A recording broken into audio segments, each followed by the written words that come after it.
میرا تو ایک ہی اسم ہے، آنکھ کے بدلے آنکھ، چاند کے بدلے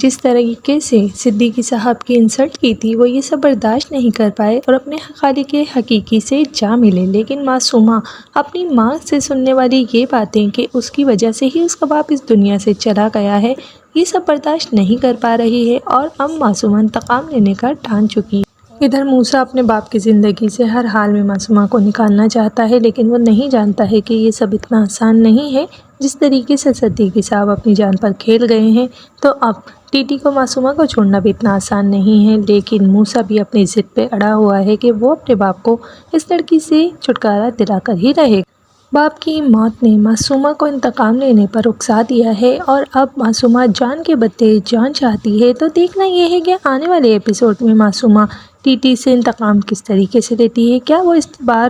موسیٰ کو ٹارگٹ کرے گی، کیونکہ مسز ریحام موسیٰ کے کچھ بھی ہو جانے پر بالکل ٹوٹ جائیں گی، جیسے کہ معصومہ اپنے والد کو کھو کر ٹوٹ چکی ہے اور انتقام کی آگ میں جل رہی ہے۔ مسز ریحام معصومہ کو تو ٹی کی زندگی سے نکالنا چاہتی تھیں، لیکن وہ کبھی بھی نہیں چاہتی تھیں کہ ان کی باتوں کی وجہ سے صدیقی صاحب اس دنیا سے ہی چلے جائیں، لیکن اب ایسا ہو چکا ہے تو وہ ٹی کو یہی سمجھا رہی ہیں کہ اب جو چیز ہو چکی ہے اسے میں بدل نہیں سکتی، لیکن ٹی بہت زیادہ